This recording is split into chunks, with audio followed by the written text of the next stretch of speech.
What I'd like to do today, I'm going to be talking about faith, and I want to share with you a chant or a recitation that we do um, sometimes here, and it's one of my favorites, and I associate it with faith.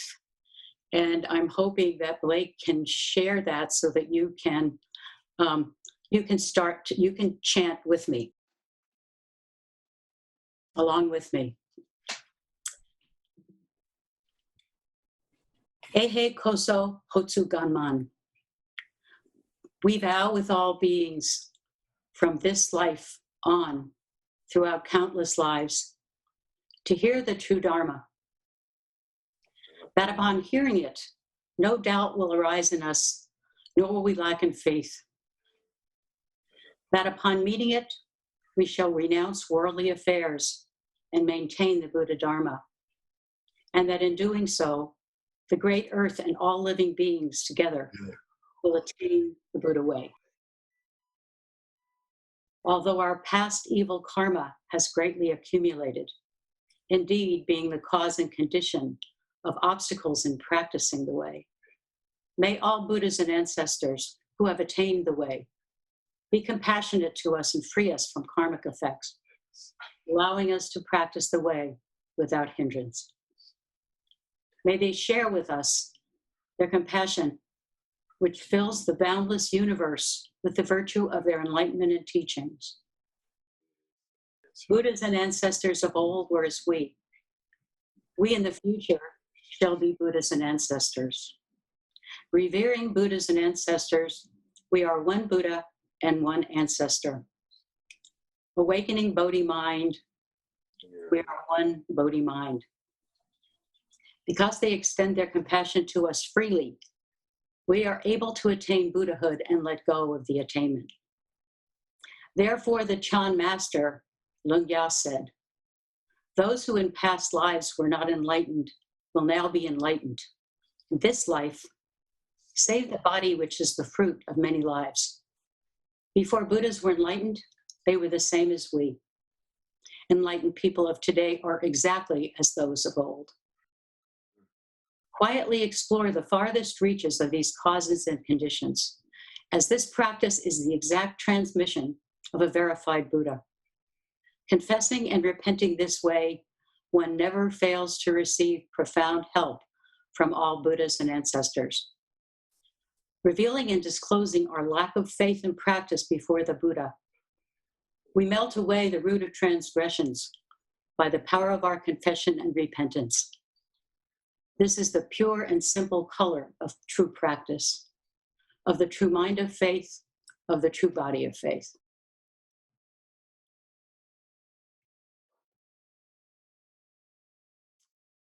So when I realized a couple of weeks ago that I was on the schedule, I had kind of lost track of the schedule when I realized I was on the schedule. What came to me first was, how do I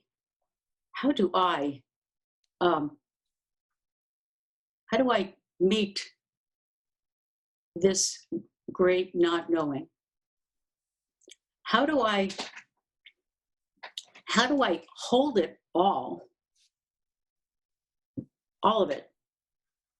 The deaths, the floods, the locusts, and now the horror of more racial violence and racial discrimination. How do I hold that all? What is it for me? What's the heart of practice for me? And for me, it's faith. Sojin talks about the faith types and the doubt types, and I confess to you that I am a faith type.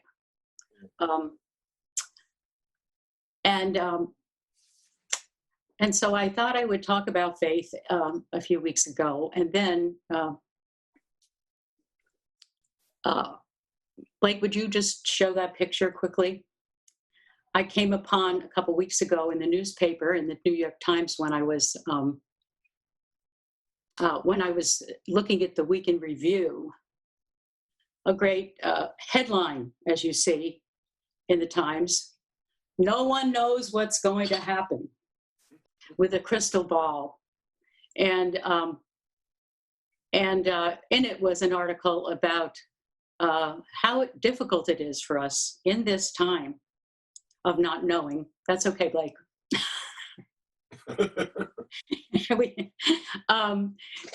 It was funny. I laughed for a minute because I thought, we don't need a big headline and a full page advertisement in the Times that tells us we don't know what's going to happen. We know we don't know what's going to happen, or that's part of our practice. And the way that we or I deal with it is using vow, using chanting, using ritual. And this chant that we just recited embodies ritual to me. It takes us to a place beyond our mundane self. It asks us to join with the ancestors, to join in something that's much bigger. And I found when I was thinking about having this talk, I usually have my sitting in another area. And I thought, if I'm going to give a talk, I also want to have a little altar near me as part of the ritual of our talks, as part of a way to talk about the importance of our practice. And our practice involves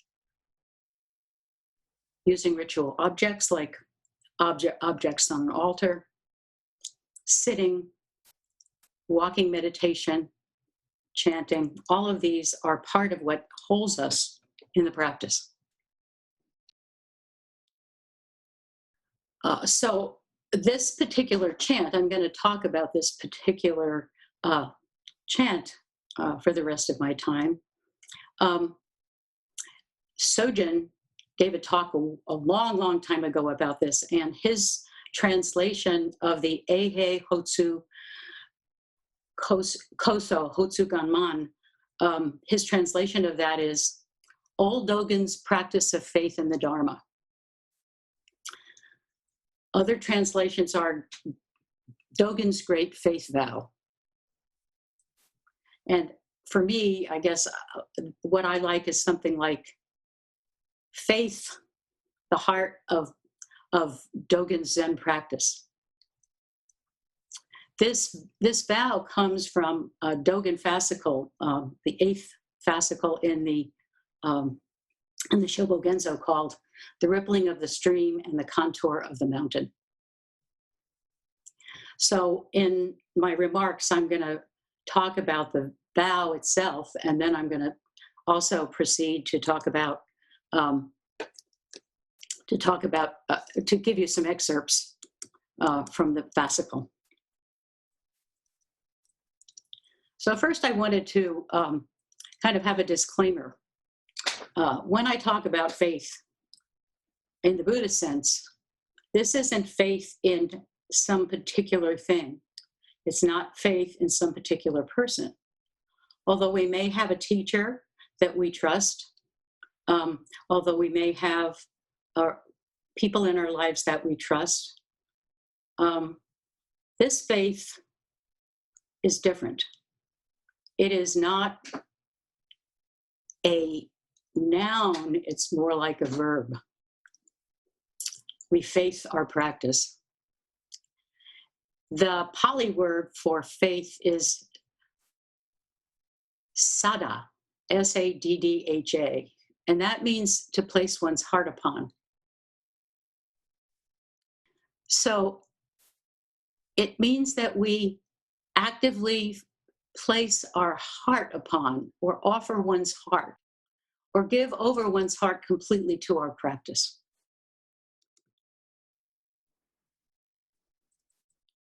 So the chant starts with, "We vow with all beings."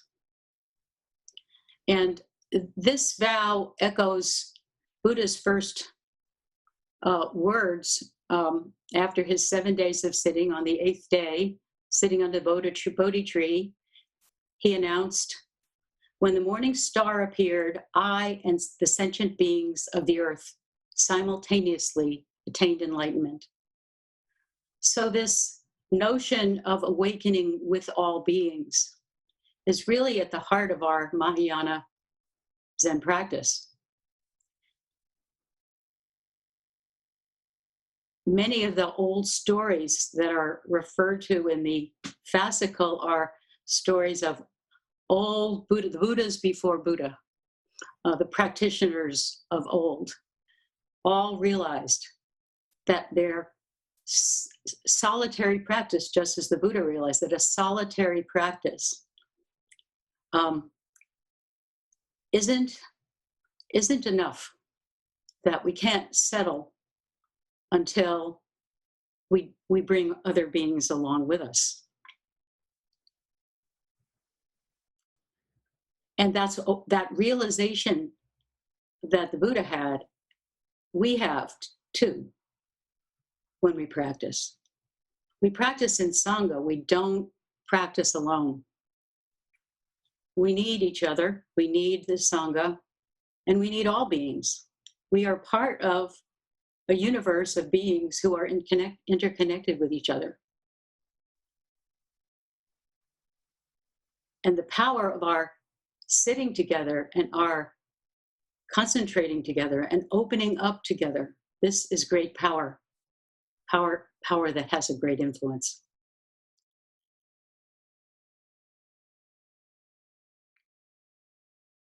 Dogen talks about we have to get rid of our husk of our mind husk, that our practice, when we practice together, results in our letting go of our conceptual framework, letting go of the concretizing of any kind of practice. We get rid of that and we recognize how it is. Ross emphasized last week a lot of small things that happen in his everyday life that are awakening moments for him.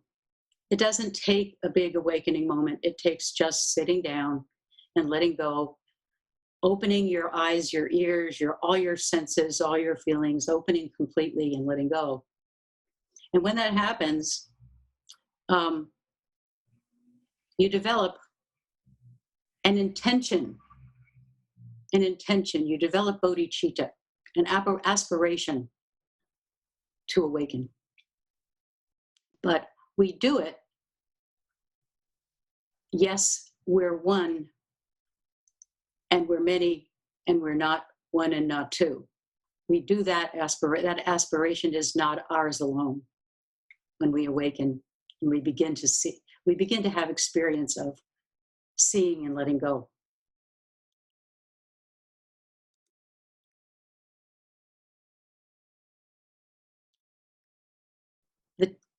The chant goes on.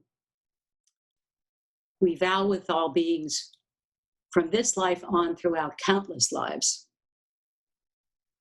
Now, this is something that's really meaningful to me, because one of the things I feel about following the practice and following the physical, even the physical practices that we do, the way we set up our altar.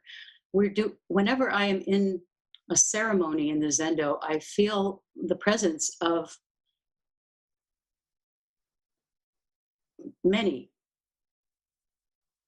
So we're including the countless beings that came before us, and the countless beings that will follow us, the beings that are suffering, the beings that are happy. All of it we open to.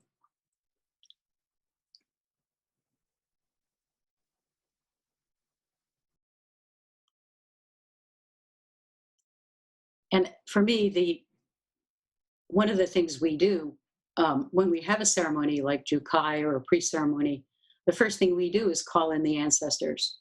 We pay homage to the ancestors. We bring them into the ceremony. So the next line is we vow from this life on through our countless lives to hear the true Dharma. And this is really the heart of this fascicle, actually, because it is, the name of it, the rippling of the spring, the contour of the mountain, is really about hearing the true Dharma and instances of people who wake up and suddenly hear the Dharma. And by hearing, we don't mean hearing. We mean seeing, we mean touching, we mean feeling. Hearing is kind of a placeholder for perception, for that wide open perception, that free and wide open perception of really, really getting it, really, really feeling that opening. And it can be stimulated by lots of different triggers. So it's not any one way. And so this fascicle talks about many of our ancestors who were walking along and heard a stream, or were sitting and they looked up and they saw a ray of light, and we know these many stories. But this is the kind of vow to, with our ancestors, wake up and hear the Dharma and perceive the Dharma with our whole body mind. However, we don't really chase after enlightenment. We have an aspiration to awaken. There's no goal there because, as we know, we can have an enlightenment experience and suddenly that's a wonderful experience, and then we go home and get angry about something. That great letting go, that great, oh, I get it. So we have to, so we don't want to get attached to this, but yet this is our practice, is to wake up. So I wanted to read one of the little gathas that are included in this fascicle of Dogen's. After one monk was just basically sitting and meditating in the forest, and he went to his teacher, and he had tried. He had been practicing for a long time, and his teacher he wasn't able to have his understanding verified by his teacher. So he kind of gave up. And then one day he was walking on a path. And this is what he says: "The valley stream's rippling is indeed the eloquent tongue of the Buddha. The mountain contour is none other than the body of the Buddha. With the coming of night, I heard the 84,000 songs, but with the rising of the sun, how am I ever to offer them to you?" So he had this opening. How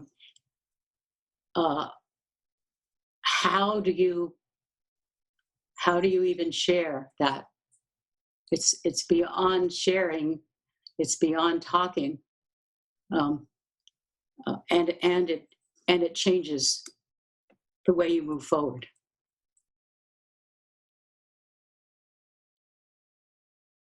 So the next line of the vow is, "Upon hearing it, no doubt will arise in us, nor will we lack in faith."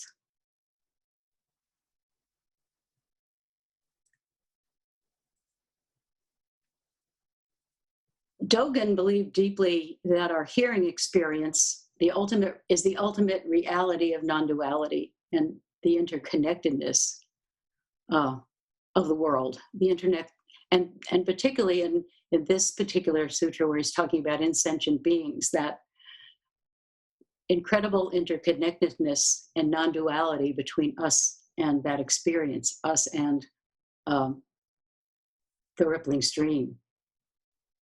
It can happen anywhere in this, and it can happen with sentient beings and experiences with sentient beings, and it can happen with non-sentient beings. But it is this experience of how it is. And I wanted to talk about that just a little bit. How it is that we don't know. We don't know. And yet, we sense our intuitively, our body changes. We let go of our conceptual thinking. Something we feel. We put our heart on something, and we feel that. We feel it with our body and our mind, in our body-mind. We have some intuitive knowing place. And that doesn't, and that knowing place knows that life is impermanent. That knowing place knows that everything is dependently co-arisen. That knowing place knows that in the world, in the universe, there's totally dynamic change. And that place is where our faith takes us. Our faithing through practice, our putting our heart completely into practice,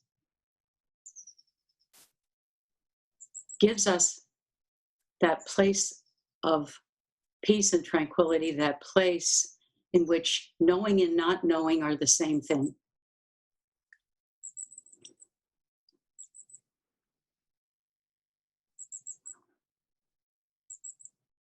Are connected and totally interrelated.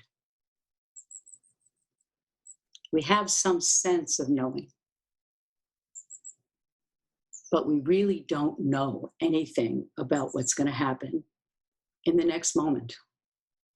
And yet we can sit here and be with each other and feel supported and feel a sense of peace and feel a sense of sharing attention with each other.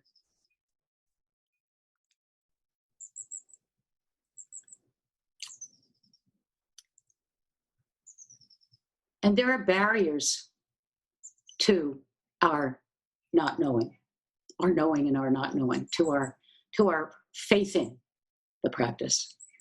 Our own barriers, our own karma, our own, and in most of our ceremonies, we have a kind of confession and repentance part of it where we chant all my ancient tangled karma from beginningless greed, hate, and delusion, I now fully avow. And that is something we do to purify ourselves. That's part of the practice of faith. The safety of being able to do that, the safety of actually being able to see our whole selves, not just the parts we prefer to see, or showing our whole selves and being okay with being fallible in the world.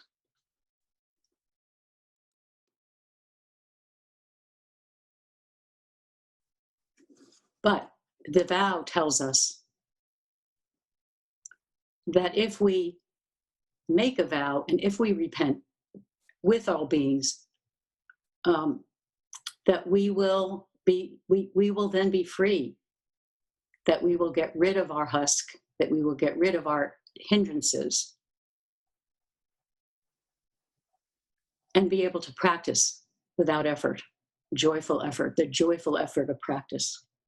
But we have to go through that acknowledgement of our karmic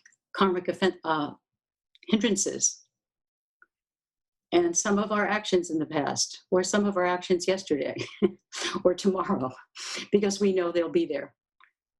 And so we are confessing and repenting once a month at BZC at our Bodhisattva ceremony, because we've always got something. And if we're not confessing and repenting for ourselves, we're confessing and repenting for all beings who are confessing and repenting with us simultaneously.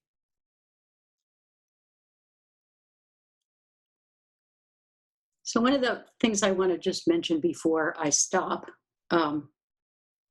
is that sometimes one of the barriers to our letting go, one of the barriers to our really being practice is fear. And right now, fear and anxiety are in the air. And I personally have had a number of experiences of almost feeling like the monk, like the person in the koan in the Mumonkan on the 100-foot pole, going into a place where there are a lot of people. Maybe they're not all distancing. Turning on a television and looking at violence, looking at videos of police brutality. How can I let go and actually be all that? Because that's part of it too. Our practice includes everything. It has to. And once we try fighting that, then we are paralyzed by fear, and we're locked into ourselves. And we have a barrier to being with all beings, to opening with all beings.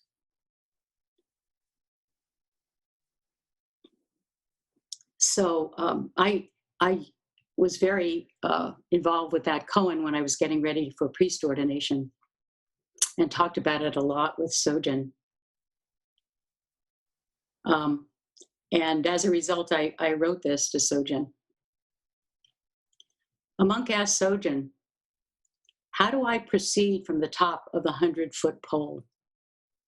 Awash in fear, excitement, anticipation, holding on but with ever-loosening grip, trusting that in letting go I shed layers of karmic conditioning, like layers of cloth shed when the heat and light of the sun disperse the fog.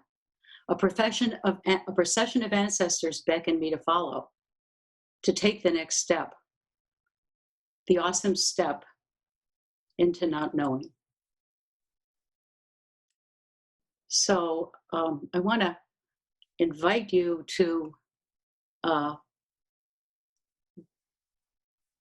stay in this kind of space, this space of all of us together, practicing and being, all of us with all of it, with everything that means. And what is faith? What is faith for you? So I will open up for questions. Thank you for your talk, Gerry. I think I am also a faith practitioner, and I am wondering, how do we share our faith with those who seem to have less connection with that during this time?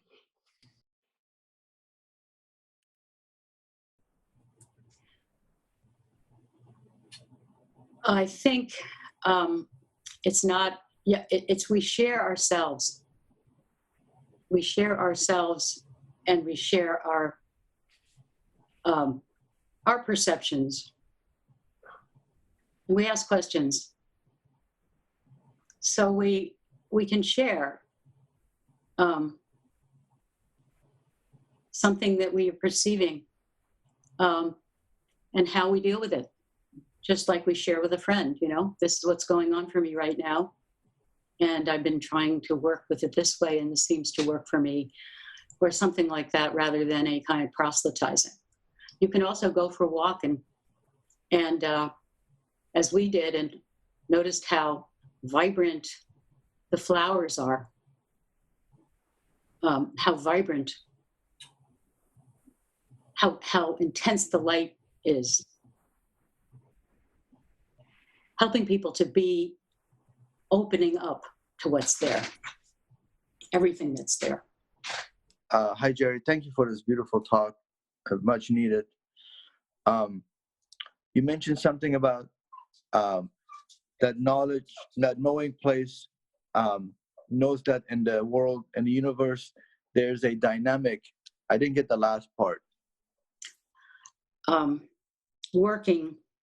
Dynamic working system, I said, I think. That's a kind of a paraphrase of something Dogen says. Okay. Thank you so much. Thank you. Hi, Gerry.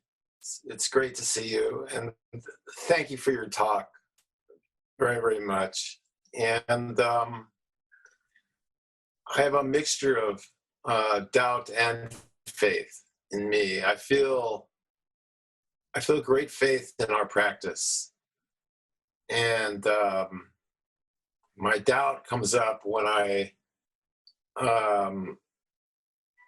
maybe it's fear, but doubt also when it comes to sentient beings, humans, and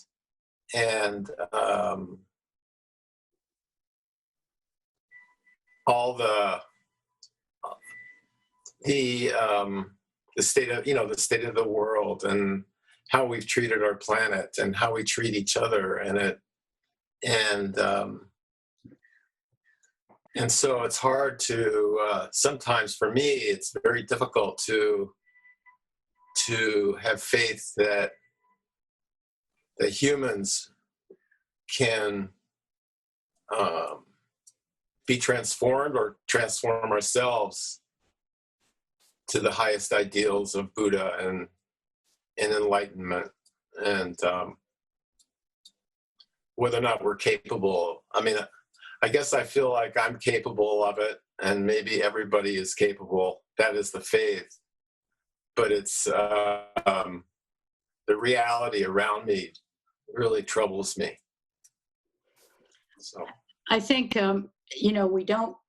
we can't, faith is not something, it's as I said, faith is a process, kind of a process of faithing.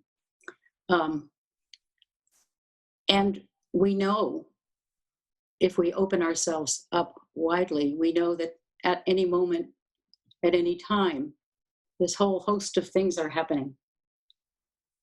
Good things are happening. yes, People are doing good, generous things. There's an awful lot of self-sacrifice going on. There's this big picture. And I think that's the important thing.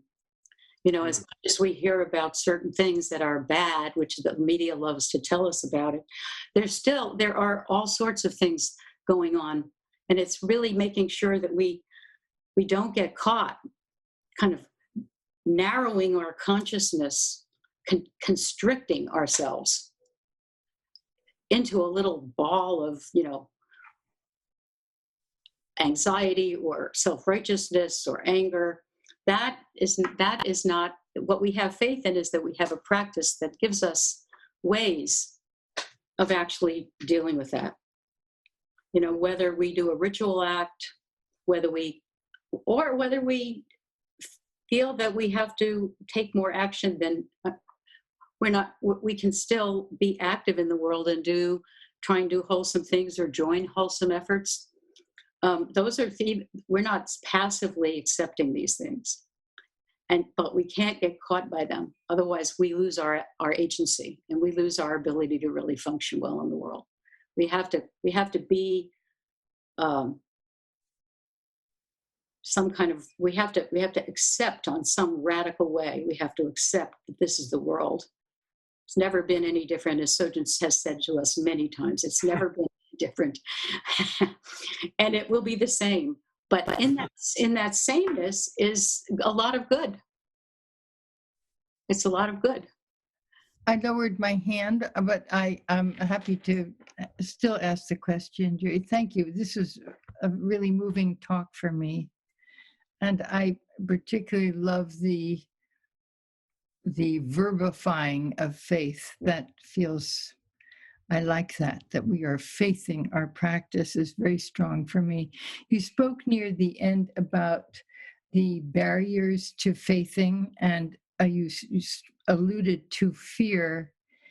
And then you alluded to some of the things that we've recently seen in the news that are quite almost beyond the pale of horrific.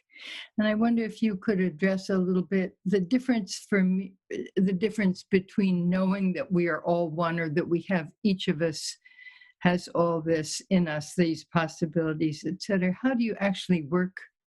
Could you speak to how you work with your practice in faithing when you see a video such as the one that's just happened? How do you work with that? Well, that's interesting.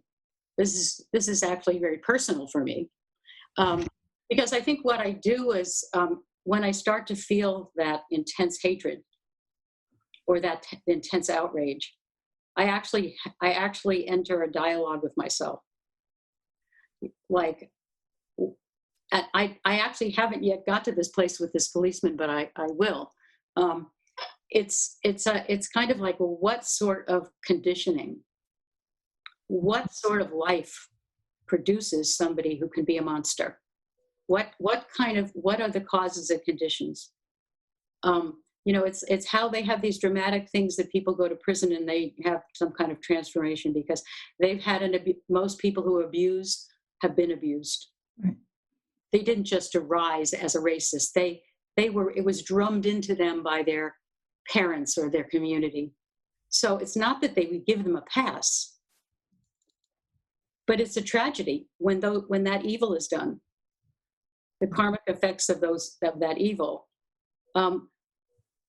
That I don't want to add to the evil and the hatred with my hatred. I want to just do something about it if I can, or put a picture of the guy who was killed on my altar and chant for that person. That's kind of the thing I do. Thank you. Thank you. Sandeep? Hi, Gerry. Thank you for the talk. I just wanted to share what came up for me while Penelope was asking that question is I get really caught in the whole analyzing and trying to understand what brought an action to manifest. And I think for me, it's like, when do I draw the line of rationalizing away the behavior when I feel in my gut it's wrong? Am I just wasting energy trying to understand and trying to develop empathy? Sometimes it's worth doing that because it's a way that you learn about yourself. And we turn the light in and say, what's going on with this person? Here's what's going on out there. It may be unwholesome. It may be unwholesome out there. And I don't like that. And I may want to do something about that, right? There may be something I can do. But also it's always interesting to look back in ourselves and look at what it is, where our responses are coming from. And how much are we adding, as I said, to Penelope, how much are we going to add on top of the hatred, our own hatred? That's just adding more hatred in the world. And so that's kind of how I think about it. If it's really getting me, I will do things to open my mind. Before I work on it, I try to create a spaciousness for myself. So that may mean I sit, or I go out in the garden and weed, or I read something that might help me, so that I can open up a little bit, not in a way that I'm beating myself up, and not in a way that I'm spending a lot of time, as you say, and yet the time is sometimes the time is good because you're reflecting on your own practice. So, that reflection is really important in all of this, that we face, obviously, looking in and feeling what we feel. Thank you. Okay, thank you. Yoni? Hi, Gerry. Thank you for Hi. your talk. I am just curious to know because I've never heard this before, what you meant by Tao practice and what the difference between Tao practice and faith practice is. I said doubt. Doubt. Okay. Doubt. That clears things up right away. So. Yeah, so doubt is kind of not letting go of, the doubt is not letting go of your ego, not letting go of your conceptual mind, not really, kind of always coming up with more of a critique, rather than acceptance of the practice. Not that there aren't critiques, of course, there aren't things, but it's not having that, leading with that. If there's something that needs to be changed, we change, we try and change, or not. But that, yeah. So we actually start with a trusting mind, a faith mind. We're faithing the practice rather than holding back. People have things they like. Some people don't like services. People come and sit in the back of the zendo for zazen, and then they leave. They don't like the service. That kind of thing. And then all of a sudden, one day they stay, hopefully. Okay. Heiko. Good morning. Thank you, Gerry, for this talk. It's stimulating and brings this one question. You're a doctor, about the physical things that are going on. You spoke of the moment when we come to realize, oh, I don't know, and we decide to embrace the not knowing. Panic mode might go away. A lot of reactivity might go away. What physically do you feel, or what changes in your way of seeing that allows you to see, that's bodily felt? Can you talk about that? Yeah, that's kind of different for everybody, but I think that if we are truly in our body and mind, and when we're doing zazen, we're sitting body-mind practice, it's all included. Generally, we have, physiologically, we have clusters of nerves in our heart area, and we have clusters of nerves in our gut area, and we have obviously our brain and the other sensory receptors. But most of us have patterns of reactivity. In other words, when we feel, I can tell it. I look at what's happening to my body if I'm starting to cope with what I feel is an unwholesome or reactive feeling. I really go back into my body. I breathe and I look where the tightness is. And sometimes the tightness is my chest. Sometimes the tightness is my gut. And I actually stay with that for a little bit and kind of breathe into it. And it stops me, the awareness of it stops me from continuing a process of reactivity.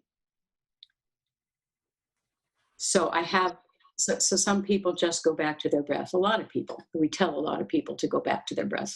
Yes, that's true. But some of us start breathing, hyperventilating with our anxiety. Sometimes that just taking a breath requires also your whole body, taking a breath with your whole body, having that breath go through your whole body into your abdomen and back, and just in doing that, just in that embodying of the feeling, you can learn about it. Gerry, I wanted to ask how you fold in Buddha's encouragement to test all his teachings. with faith, or just having kind of absolute faith in something? I mean, I feel like they kind of roll together. It's kind of an interplay between a test and then you accept, and a test and then you accept, and then your faith kind of grows. How do you see that? I think it is a process, and I think uh, what is that cliche? You know, trust but verify. And I think that part of that very much in this fascicle, Dogen really talks about that. You can go through the motions of practice for a long time before, sometimes before you get things. But you're faithing your practice, and then when you get it in your body mind, when you feel it in that place of knowing, not knowing, then you have that little verification, right? So every time you have a little moment, a little Kensho moment, something very simple, right? The taste of something, the smell of something, the look of something that just pierces right into your center. Then you have that experience of what knowing, not knowing is. You have that place of total acceptance. So you verify. Obviously, if that never happens for you, it's hard to have faith. Sometimes it takes a long time, or you have little glimpses. People have little glimpses. They all have little glimpses. They come into the Zendo for the first time, and they just sit there, and something's different. Most people say that. You know, they sit there and they're with everybody else, and there's something different. And that something different, that feeling of that's enough to start the process. They hear a word from somebody that just, boom, that word really pierces through all of the barriers that we put up, our husk of conceptual thinking. It pierces that. So that's what gets us started. That's what gets us hooked, to have a thought of enlightenment. And then we just keep doing it. And these little things, we're at risk of having another one of these other experiences. But we kind of get a way of knowing. This is, for me, very much body-mind practice, that you get it. And when you start referring back there to the getting it place, that becomes a go-to. It's easier to get there. You're never there all the time, you know. We're all fallible and we're always messing up, but knowing how to get in your body and your mind, knowing how to do something, do a little ritual, chant something, whatever it takes to get you back past those barriers into your true self.